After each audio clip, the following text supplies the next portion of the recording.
کہ بندے کے اندر ایمان ہو، ایمان کی تازگی، ایمان کے اندر ترقی اور بالخصوص عقیدے کے اندر پختگی، یہ اس طرح ہے جس طرح ربیع الاول آئے اور موسم بہار آئے اور پھر جس طرح ہر درخت شاد آباد ہو جاتا ہے، کھل کھلا جاتا ہے۔ فرمایا ہے بندہ مومن کے لیے میلاد کا موسم، میلاد کا مہینہ اور ربیع الاول کا دن اسی مانند ہوتا ہے جس طرح درخت کو تازگی دیتا ہے موسم بہار، اس طرح ہر بندہ مومن کو، آدم کی اولاد عقیدہ رکھنے والوں کو نبی علیہ السلام کا یہ مہینہ تازگی دیتا ہے۔ تمام ہمارے اندر کے جو غم ہیں وہ اپنی جگہ، درد اپنی جگہ، ہمارے جو گیلے شکوے ہیں وہ اپنی جگہ، لیکن شاعر کہتا ہے جب یہ لمحے آ جائیں، جب یہ وقت آ جائے، ولادت کا موسم آ جائے، پھر سب چیزیں بھول کر یہ نذرانہ پیش کرنا چاہیے۔ میرے ساتھ آپ نے پڑھنا ہے، فلک کے نظاروں زمین کی بہاروں، فلک کے آواز نہیں آ رہی، آواز نہیں آ رہی، ابھی تو آپ تیار ہو رہے ہیں، ابھی لوگ تو آگے ہے، آواز نکلے گی تو آگے پتہ چلے گا نا۔ یہ نہیں ہے، یہ آپ گھر میں نہیں بیٹھے ہوئے، اللہ کے گھر میں ذکر کی جگہ پر ہے، اور سب سے افضل مجلس اور محفل اور ذکر وہ ہے جو اللہ تعالیٰ کی رضا کے لیے کیا جائے۔ ہم دکھا نہیں دیں، ہم صرف اپنے ایمان کو تازہ کرنے کے لیے جملے پڑھ رہے ہیں۔ تھوڑا وقت ہے جمعے کو، آپ محبت سے میرے ساتھ پڑھیں، دو چار پڑھوں گا۔ فلک کے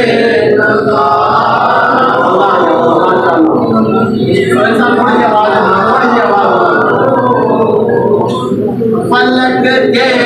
نظاروں زمین کی بہاروں، فلک کے نظاروں زمین کی بہاروں، سب عیدیں مناؤ، حضور آ گئے ہیں، حضور آ گئے ہیں، حضور آ گئے ہیں، حضور آ گئے ہیں، حضور آ گئے ہیں۔ سنیے، اٹھو غم کے مارو، چلو بے سہارو، اٹھو غم کے مارو، چلو بے سہارو، خبر یہ سناؤ، حضور آ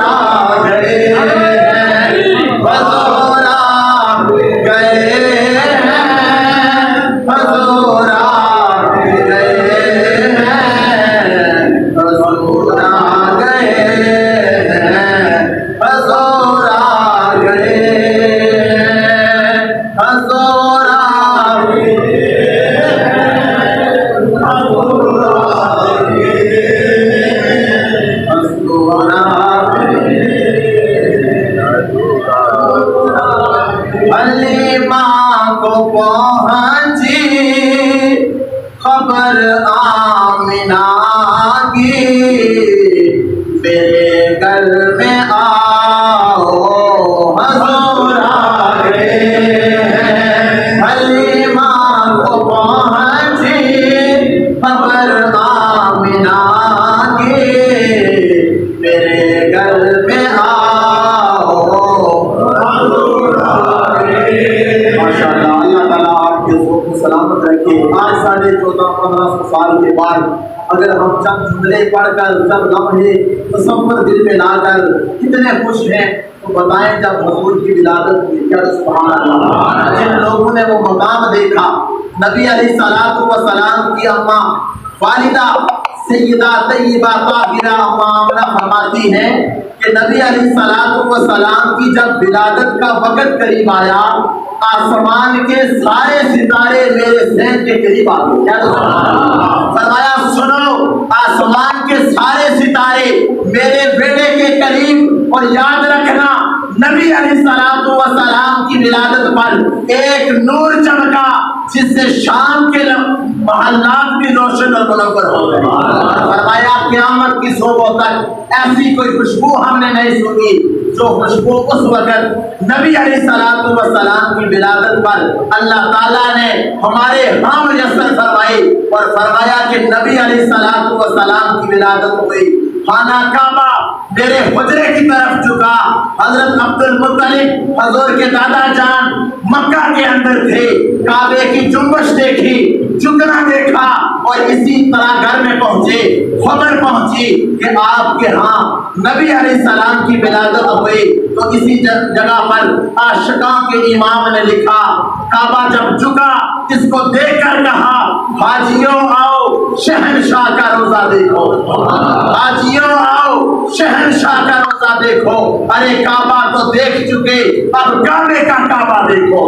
یہاں پر لوگوں نے اعتراض کیا, ارے ہمیں بات سمجھ نہیں آ رہی, کعبے کا کعبہ کس طرح؟ فرمایا حضور کی ولادت پر چلو. نبی علیہ السلام کا جب گھر سج گیا, روشنی ہو گئی, وہ نور چمکا, شام کے محلات روشن ہو گئے. اس وقت خانہ کعبہ جھوم جھوم کر گھر کی طرف جھک رہا تھا. اسی سمت لکھا کہ حاجیوں آؤ شہنشاہ کا روزہ دیکھو. ارے کعبہ تو دیکھ چکے, اب کعبے کا کعبہ دیکھو. فرمایا کیا مقام تھا کعبے کا, کس کو پتا تھا کعبہ ہے یہ؟ فرمایا 360 فٹ اس کے اندر, ہر طرح کی برائی اس کے سامنے ہوتی. تاریخ کی کتب اٹھائیے, لکھتے ہیں کہ لوگ جب خانہ کعبے کا طواف کرتے تو اپنے کپڑے اتار دیتے, تالیاں بجاتے, اپنے رسم و رواج کی طرح خانہ کعبے کے ارد گرد گھومتے. نبی علیہ السلام نے آ کر اس رسم کو بھی ختم کیا, بے حیائی کو بھی ختم کیا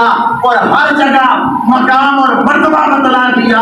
آج پوچھا جاتا ہے کہ ربیع الاول آ چکا, روشنی ہی روشنی, اہل محلہ علاقہ جگمگا اٹھے. ارے نبی علیہ السلام کا یہ میلاد کس کو منانا چاہیے؟ سنیے, آج 1550 سال کے بعد قرآن کی نص سے یہ بات ثابت, منبر کے توسل سے سنیے, آج میلاد اسے منانا چاہیے جس ماں کو آج نبی علیہ السلام کے فرمان کے بعد اپنا بیٹا ماں کہتا ہے اور کہتا ہے کہ میری جنت میری والدہ کے قدموں میں. امام نے لکھا اگر کسی کی والدہ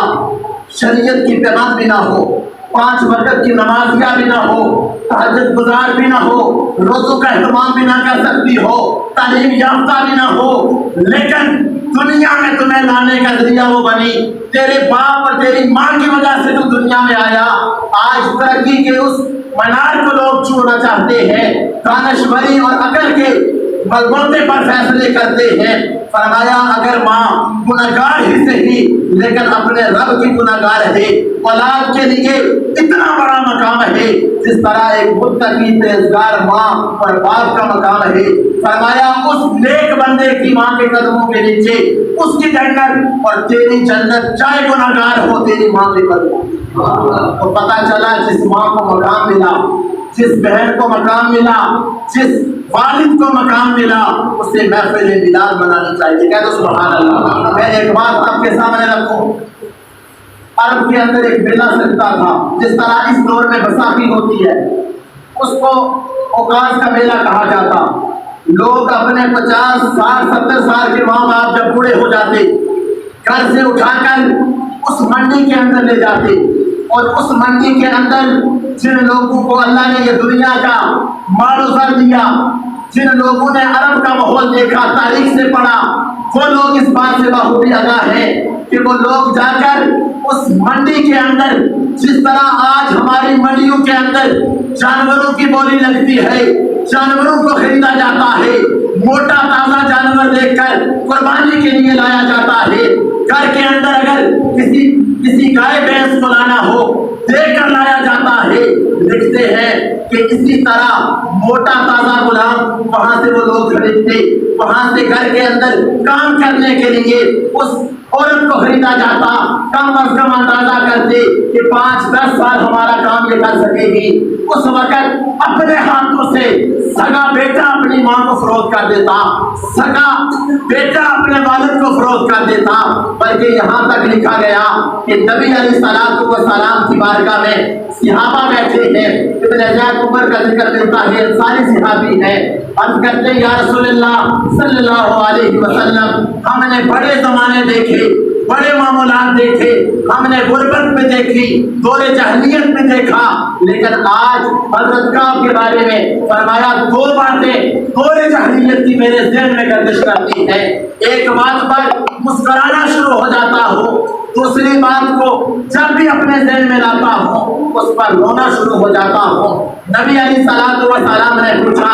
وہ باتیں دو کون سی ہیں؟ پہلی بات صحابی نے عرض کی یا رسول اللہ صلی اللہ علیہ وسلم دور جاہلیت تھا، ابا و اجداد کو دیکھا بتوں کی پوجا کر رہے تھے، ہم نے سمجھا یہی ہمارا معبود حقیقی ہے، ہم بھی جھکنا شروع ہو گئے، وقت آ گیا کہ میں نے ملک شام اور ایک دوسرے ملک کا سفر کرنا تھا، میں نے سفر کے لیے سامان باندھا، دل میں خیال آیا کہ اس جگہ عبادت کس کی کروں گا، اس جگہ سجدہ کس کو کروں گا، دل میں خیال آیا کیوں نہ اس بت کو اپنے ساتھ لے جاؤں، جب اس بت کی طرف دیکھا وہ بڑا قامت والا تعمیر ہم نے اپنے گھر میں کیا تھا، قبل کو اٹھا نہ سکا، میں نے اس کی شکل کا ایک بت تراشا، یعنی تراشنے کے لیے دو چیزیں استعمال کی، اپنے گھر سے آٹا لیا، اس کے اندر شہد ڈال کر اسے گون دیا اور اس کا ایک پتلا بنایا، جس طرح وہ ہمارے گھر کے اندر آج کفار کے گھروں کے اندر سے جو ویڈیو ملتی ہے، جس بت کو وہ پوجتے ہیں، جسے بت تراشتے ہیں، کہا کہ میں نے اس بت کی شکل کا ایک چھوٹا سا بت تیار کیا، میں دل میں سوچ رہا تھا کہ یہ میرا معبود ہے، جہاں جاؤں گا اس کے سامنے سجدہ ریز ہو جاؤں گا، میں نے اسے تراشا، سامان کے اندر بند کیا، سفر پر لے گیا، مختصر کرتا ہوں، جب کافی دن گزرے ذات راہ ختم ہو گیا، توشہ ختم ہو گیا، اور انسان کے جینے کے لیے خوراک ضروری ہے، 3 دن جب طویل سفر ہوا تو تیسرے دن میری بھوک سے حالت برداشت نہ ہو رہی تھی، میں نے سوچا اگر کچھ کھایا نہ گیا تو میں لاغر اور کمزور ہو جاؤں گا، سفر بھی باقی ہے، میں نے دل کے اندر سوچا کیوں نہ اس سامان سے اس بت کو باہر نکالا جائے، سامنے رکھ کر میں نے پہلے کھانے کی طلب کی، اس کی طرف جھکاؤ کیا، کچھ حاصل نہ ہوا، میں نے آہستہ سے اس کا ایک بازو توڑ کر پانی کے اندر بھگو دیا، جب وہ نرم ہوا تو میں نے اسے تناول کر لیا، پھر تھوڑی دیر کے بعد میں نے کہا تھا تو میرا معبود کچھ کھانے کو نہیں مل رہا، تیرا دوسرا بازو بھی مجھے کھانے کا وقت ہے، دوسرے ٹائم میں دوسرا بازو توڑ لیا، اسی طرح کبھی گردن سے اتار کر کھا لیتا، کبھی جسم کا کوئی اعضاء ملتا تھیلے سے نکال کر پانی میں بھگو کر اسے کھا لیتا، شہد اور وہ آٹا میں استعمال کرتا رہا۔ یا رسول اللہ اللہ تعالیٰ کا کرم ہوا، قرآن میں بھی ذکر ہے ہم پر بڑا احسان ہوا، مومنوں پر احسان ہوا، وہ اول مومن تھے، کہا کہ احسان ہوا آپ نے آ کر راہ ہدایت دکھا دیا، لقد من اللہ علی المؤمنین اذ بعث فیہم رسولا، یا سبحان اللہ، فرمایا اللہ تعالیٰ نے کہ مومنوں پر میں نے بڑا احسان کیا، کیا احسان کیا؟ ایک احسان یہ کیا کہ اپنا پیارا محبوب ان لوگوں کے درمیان بیچ دیا جو انہیں ہدایت سکھا رہا ہے، فرمایا کہ وہ سارے کا سارا بت میں نے کھا لیا، اور جب گھر واپس آیا تو میں اس کی طرف دیکھتا، عبادت نہ کرتا بلکہ دل میں خوش ہوتا، کیسا معبود تھا، سارا میں نے کھا لیا۔ اور دوسری بات یا رسول اللہ اسے جب بھی سوچتا ہوں، پہلی بات پر ہنسی نہیں تھم رہی، دوسری بات جب بھی سوچتا ہوں میرے آنسو نہیں تھمتے۔ نبی علیہ الصلوۃ والسلام نے صحابہ کے اس جنب غفیر میں پوچھا، اس دوسری بات کو بھی صحابہ کے سامنے ذکر کرو، کہا کہ دور جاہلیت میں اپنے خاندان سے لے کر پورے قبیلہ بستی سے 80 سے زائد بچیوں کو میں نے اپنے ہاتھ سے زندہ رکھو دیا، استغفر اللہ، 80 سے زائد بچیاں، جس گھر میں بچی پیدا ہوتی میں جلال بن کر وہاں پہنچ جاتا، میں اسے کہتا اس لعنت کو گھر میں کتنے دن رکھنا ہے، میرے حوالے کرو، مائیں چیختی، مائیں روتی، لیکن ان کو ہم مطمئن کر لیتے کہ یہ اللہ کا فضل نہیں ہوا، یہ تو ذلت ہے، یہ رسوائی ہے، عورت کا کوئی مقام نہ تھا، میں اٹھا کر جنگل میں لے جاتا، قتل کر دیتا، دفن کر دیتا۔ آپ نے بھی تاریخ میں پڑھا لیکن ایک واقعہ سارا بیان کیا. کہا جب میں اپنے گھر سے نکلا میری بیوی بھی امید سے تھی, میرے ہاں اللہ نے بچی پیدا کی. 3 سال کے بعد واپس آیا, میں نے پوچھا میری اس امانت کا کیا بنا؟ کہا کہ وہ اب تیرے سامنے آئے گی. توتلی زبان میں آ کر مجھے والد کے نام سے پکارا. آج کتنا مزہ آتا ہے جب کسی کی اولاد اپنے والد کو باپ کہہ کر پکارے, بھائی کہہ کر پکارے. کہا کہ اس بچی نے ایک ہی جملے میں میرا جب نام لیا تو میں نے کھڑے ہو کر کہا اس سانپ کو اپنے گھر میں کیوں رکھا ہے؟ سب سے پہلے میں اس کو زندہ غور کروں گا, پھر آ کر گھر میں سکون اور سانس لوں گا, پھر تیرا بھی حساب کروں گا. ایک روایت کے مطابق تجھے بھی آ کر فارغ کروں گا. اس نے اپنی بچی کو جنگل کے اندر جا کر دفن کرنے کی کوشش کی. سارے مراحل سے طے ہونے کے بعد ایک آخری جملہ اس بچی کا, اس نے کہا اے میرے والد مجھے بتا میری کون سی وہ غلطی ہے جس کی اتنی بڑی سزا کہ زندہ مجھے درگور کیا جا رہا ہے؟ میری والدہ کو یہ میرا چلو واپس دینا اور میری والدہ کو میرا یہ دامن تھما کر کہنا وہ صبر کرے, انہیں مجھے زندہ درگور کیا. نبی علیہ الصلوۃ والسلام نے پوچھا یہ واقعہ دور جاہلیت کے اندر پیش آیا. نبی علیہ الصلوۃ والسلام سن رہے ہیں, آنکھوں سے آنسو جاری ہیں, اور نبی علیہ الصلوۃ والسلام نے ان آنسوؤں کو سامنے رکھ کر فرمایا صحابہ بیٹی اللہ کی رحمت ہوتی ہے اور بیٹا بھی اللہ کی رحمت ہوتا ہے, لیکن یاد رکھنا بروز قیامت بے شمار لوگ اپنے آپ کو بڑا صوفی, بڑا مولوی, بڑا فلسفی, بڑا دنیا کا نام نہاد سمجھ کر جائیں گے, لیکن اولاد کے معاملے میں بالخصوص عورت کے معاملے میں النساء النساء النساء عورت کے معاملے میں وہ مجرم ہو جائیں گے اور ان کے گھروانوں کے اندر ان کی بچوں کا ہاتھ ہوگا. بات کرنے کا مقصد یہ آج پوچھا جاتا ہے میلاد کون کرے؟ میلاد اس بچی کو کرنا چاہیے جسے گھر کے اندر عزت دی گئی, سبحان اللہ. میلاد اس ماں کو کرنا چاہیے جسے آج میلے کے اندر جا کر بیچا نہیں جاتا بلکہ ماں کے لفظ سے اسے گھر میں پکارا جاتا ہے. مقام اس باپ کو بھی ہے جس باپ کے غم دکھ ہر چیز اپنی جگہ, وہ دنیا کے اندر جب وہ گھومتا اسے غلام کہا جاتا. اس رسم کو بھی ختم کیا. پھر شاعر کہتا ہے نبی علیہ الصلوۃ والسلام کی ولادت پر نثار تیری چہل پہل پہ ہزار عید ربیع الاول سوائے ابلیس کے یہاں میں سبھی کو خوشیاں منا رہے. فلک کے نظاروں زمین کے بہاروں, فلک کے